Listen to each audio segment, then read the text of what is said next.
سازشنامه عمومی استقرار صلح و رضایت ملی که 27 ایون سال 1997 به امضا رسید، حجت افاده کننده قطع جنگ داخلی بوده، به حیات آسایشته قدم نهادن مملکت را انعکاس می نماید.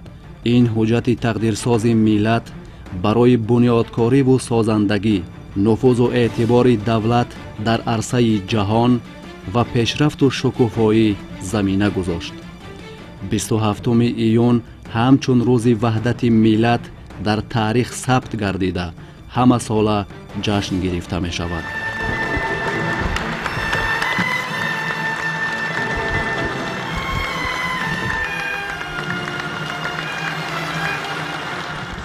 جانب خود درک کردن. مقدستر گفتن از همه وطن است، ملت است، تاجیکستان است. عاقبت همین گفتگوی تو در مسکو و آن رساند که و سازشنامه استقرار صلح امضا مانند از هر دو طرف. آن روز یک همین 27 ایون این یک روزی بود در تقریر ملت تاجیک، یک روزی تاریخی در تاریخ با خط طلا مانده. هر دو جانب هم با دل گشاد با چهره خندان به وطن برمیگشتند. آن روز آفتاب هم بر روی تاجیکستان نور می‌پاشید. آب دریاها، آب چشمه‌ها، آب شرشره‌ها صاف و بی‌غبار گشته بودند و ما باید همون روزهایی که از سر گذراندیم برای ما پند باشد. در آن روزهای مدهشه که سال 1992 به سر ملت ما آمده، کشور را در ورطه نابودی قرار داد، قوه ملت دوست و وطن پرور یا شخصیت صاحب تشبث و فداکار و انسان دوست و صلح آفر لازم بود که تاجیک پراکنده شده را از دیار هجرت سرجمع نماید. ولی نه هر کس عزم و غیرت گرفتن مسئولیت و تشبثکاری را داشت. ماهیت اصلی روند و حادثات را نه هر کس می توانست واقع بینانه و با ذکاوت و دوراندیشی درک و ارزیابی نماید.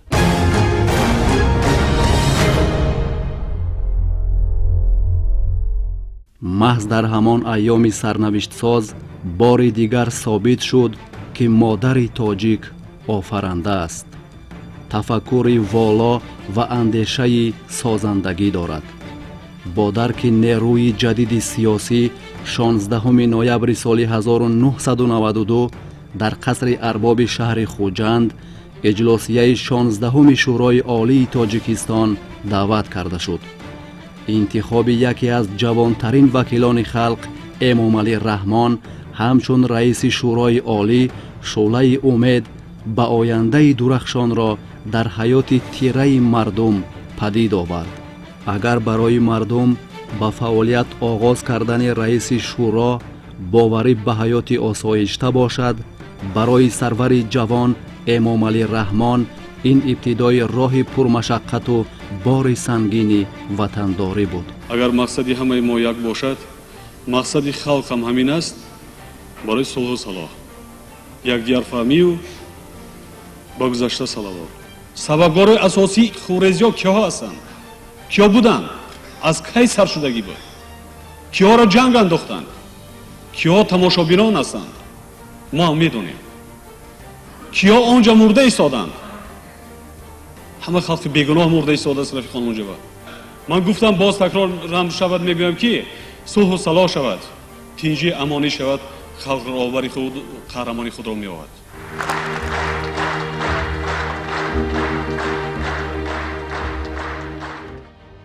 اعتماد و باوری مردم تاجیک، امید مادران غمدیده، نگاه مایوس کودکان یتیم و بی‌سرابان که در شخصیت امام علی رحمان راهنما و نجات بخش را دریافتند، مسئولیت سرور تازه انتخاب را دوچند می ساخت. تأمین صلح و ثبات، وحدت ملی، رسالت وطنداری و حفظ ارزش‌های ملی، مسئولیت سروری و وظیفه مقدس امام علی رحمان همچون فرزند سرزمین تاجیکان بود. همون برآمدهای اول سرور دولت بسیار تاثیر کلانی رساند به همه جانب. همه مردم میگفتند که این شخصیت علاقه یک نشانه صلح و صلاح را آورده ایستاده است و علاقه بسیاری همون سلاح داران باور کنید که تاثیر سخنان جناب عالی دمانده گفتند که راهی صلح است. در یک مرحله که ملت و دولت در ورطه قرار داشت، مسئولیتی سروری را به دوش گرفتن، این بسیار یک نشانه جوانمردی است، نشانه جسارت است و نشانه از خود گذشتن هاست. نه هر یک کس میتواند در چنین لحظه های حساس مسئولیت را برای تقدیر دولت و ملت خود به دوش گیرد. دایره های بودند که حتی مسئولیت گروهی را به دوش گرفتن نمیخواستند و آن مسئولیتی که پرزیدنت مملکت به عهده گرفتن، این پیش از همه یک نشانه عمیق سرسپردگی آن کس در راه نجات خلق و ملت بود. در آن مرحله که سروری دولت را پرزیدنت مملکت به عهده گرفتن، یک مرحله بود که اکثرا جامعه را ناامیدی فرا گرفته بود.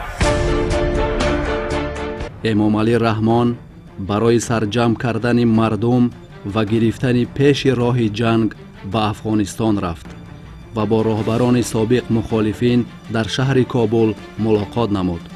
آن روزها نه هر راهبر دولت می توانست به این کشور ناآرام جرأت سفر کند. این اقدام سرور دولت در دل هموطنان ما اعتماد و باوری را به صلح و رضایت باز هم قوی‌تر ساخت. جد و جهد، اراده متین و باوری مردم تاجیکستان به سرور و فرزند منتخب خویش امام علی رحمان برای حفظ دولت و ملت از ورطه نیستی ثمره نیک به بار آورد. روند مذاکرات 4 سال دوام نموده نهایت 27 ایون سال 1997 با امضای سازشنامه عمومی استقرار صلح و رضایت ملی در شهر مسکو به انتها رسید. ملت تاجیک به هم آمد، به صلح رسید.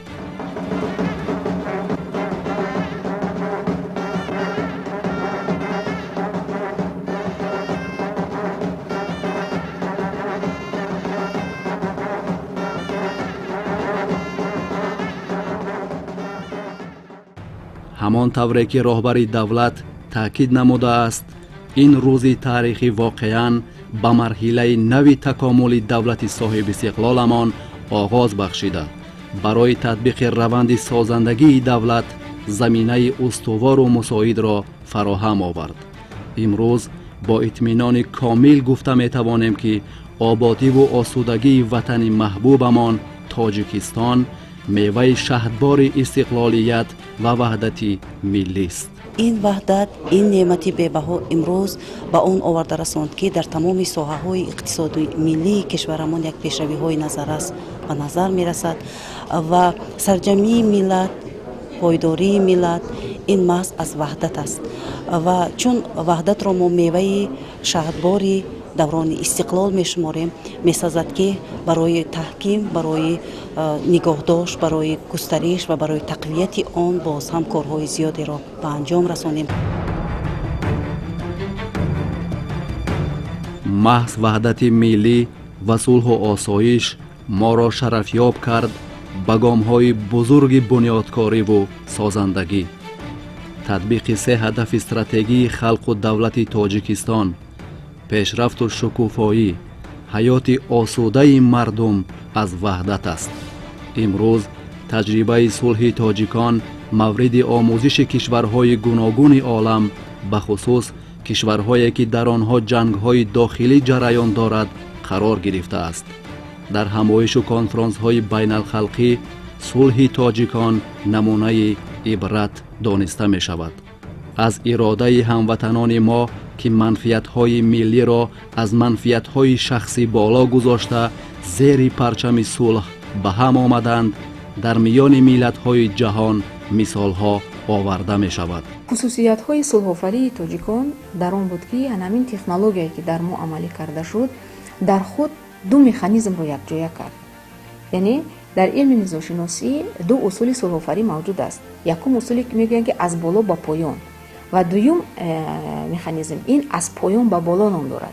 یعنی وقتی که صلح و سازش غایه‌های سازش در سطح جامعه‌ها به وجود می‌آید و این زینه به زینه به سطح بالا می‌رود. در ما همین دو مکانیزم همزمان عمل کرد و موفقیت تکنولوژی صلح‌آفرینی تاجیکان محض در همین است که توانستند در نتیجه آمیزش همین دو تکنولوژی روند صلح‌آفرینی را گسترش بخشند. البته ما شما می‌دونیم کم نبودن لحظه‌های بحرانی در خود روند مذاکرات، ولی به همه همین نگاه نکرده توانستند که مثلا با یک توسط مثلا همین جهد و تلاش، توسط کوشش، توسط میل و خواهش برای بنیاد صلح توانستیم یک مدل نوی صلح‌آفرینی را آفرینیم که در حقیقت هم جهانیان آن را پذیرفتند.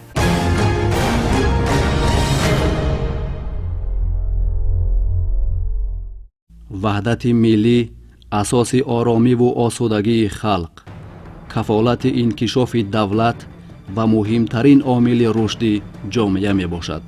از این رو باید هر یک فردی با ننگ و ناموس، خودآگاه و خودشناس و وطن دوست و وطن پرست در قلب و شعور خود احساس نجیب وحدت را پرورش دهد و برای تحکیم و تقویت آن همچون ارزش نادر ملی و دستاورد به‌بهای زمان استقلالیت تلاش نماید.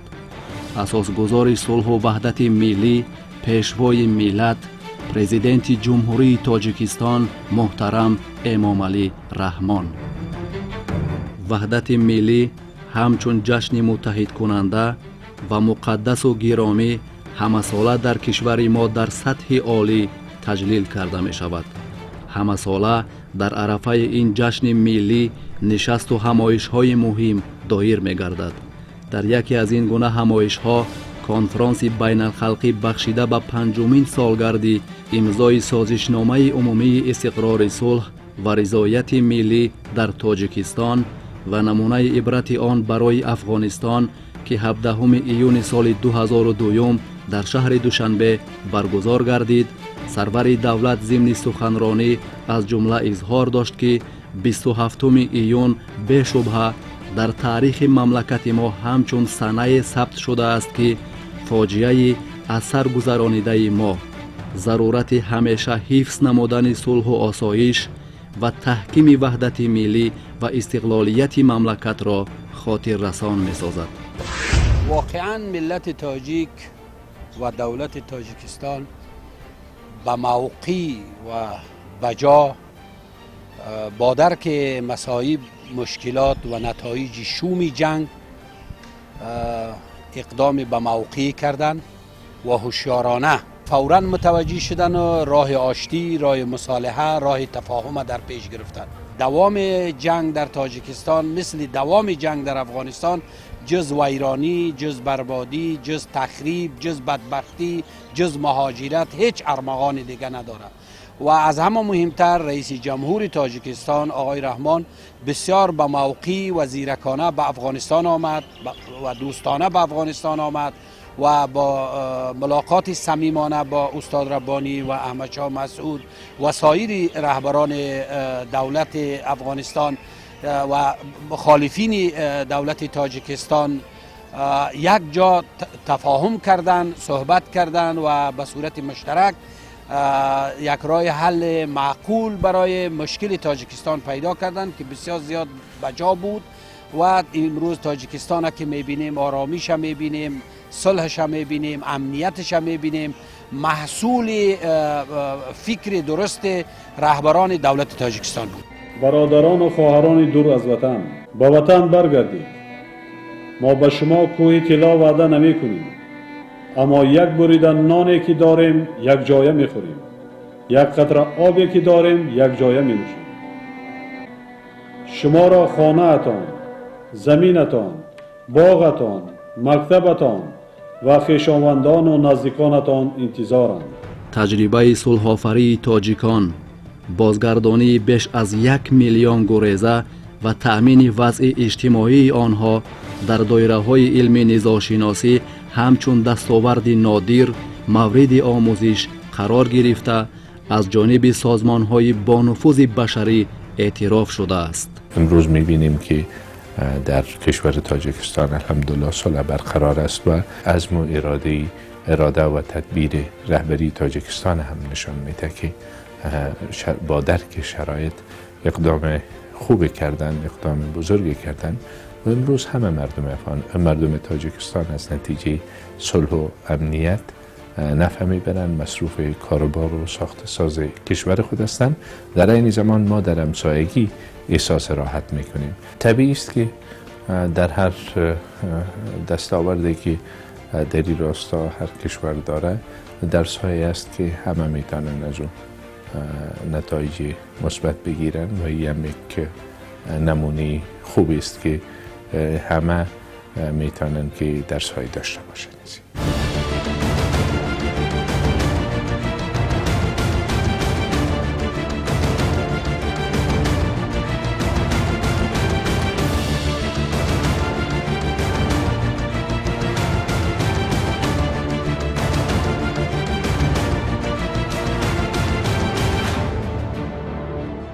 وحدت ملی همچون عامل متحد کننده ملت تاجیک امکان فراهم آورد که با استفاده ارزش‌های از جانب جامعه جهانی پذیرفته شده در کشورمان ته کرسی تشکل جامعه شهروندی گذاشته شود و برای بهتر گردیدن سطح و صفت زندگی مردم، آبادی وطن و آینده دولت صاحب استقلالمان زمینه‌های مساعد مهیا گردد. وحدت ملی چون قوه اتحاد برای ما مقدس و گرانمایه است و باید هر یک فرد بیداردل جامعه، هر یک شهروند با ننگ و ناموس تاجیکستان که برایش وطن و سرزمین اجدادی قدر و منزلت دارد صلح و وحدت را چون گوهرک چشم حفظ کرده برای آبادی و پیشرفت کشور جهد و تلاش نماید. ما را ضرور است که وطن خود را جوان مردانه و صمیمانه دوست داریم، حفظ نماییم و به خاطر رشد و آبادی آن پیوسته تلاش ورزیم. ما بر حق صمیمانه وطنمان را دوست داشتیم، صمیمانه، با زبان نه، صدقاً با کار و عملمان اثبات کنیم که ما صاحب وطن هستیم. با شرافت وحدت ملی، با تکیه به خرد ازلی، با درک تام مسئولیت وطنداری و خویشتن‌شناسی، مردم سربلند تاجیکستان تحت راهبری سروری عاقل و دوراندیش و معتبر خویش امام علی رحمان مقام و اعتبار این سرزمین اجدادی را در عرصه جهان استوارتر نمود. برای تاجیکان وحدت ملی این اساسی بازسازی کشور، اساسی رشد اقتصادی و همچنین اساسی تأمین ثبات سیاسی کشور می باشد. معامله کارشناسی، معامله دانشمندان بین همدیگر، همکاری های مستقیم بین نهادهای گوناگون باعث تحکیم وحدت ملی می گردد. تحکیم وحدت ملی در جمهوری ما باز هم مستحکم شده ایستاده است و این وحدت برای جمهوری تاجیکستان خیلی خیلی مهم است. اساساً ما کوشش میکنیم که به نسل جوان همین دارا بودن و ارزش قائل شدن به وحدت ملی را فهمانیم، برای اینکه نسل جوان که دورتر از این مسئله ها بودن امروز باید حس کند که تنها از برکت وحدت ملی جمهوری تاجیکستان در ظرف خیلی در مدت خیلی کوتاه تاریخی توانست یعنی به یک کشور پیشرفته تبدیل یابد. با تشبس‌های سازنده امام علی رحمان ما دولتمان را از نو آباد کردیم. وحدت ملی امکان فراهم آورد که مردم سربلند تاجیک باز دست هم گرفته شاهراه‌ها بنیاد کند، پل‌های عظیم برافرازد، دل کوهساران شکافته دلها را با هم پیوند سازد. تاریخ ثابت نمود که تاجیکان به ارزش‌های ملی، صلح و وحدت و استقلالیت دولتی احترام می‌گذارند و در اساس این دستاوردهای مقدس به سوی آبادکاری و سازندگی و نقش‌آفری در روندهای عبرت‌آموز بشریت قدم‌های استوار می‌گذارند. چون وحدت ملی برای ما پیشرفت و شکوفایی و دستاوردهای زیاد و بی‌مثل در تمام عرصه‌ها هدیه نمود، ما نیز باید برای استوار و پاینده نگاه داشتن این دستاورد بی‌نظیر و تاریخی خلق خویش با تمام هستی تلاش نماییم.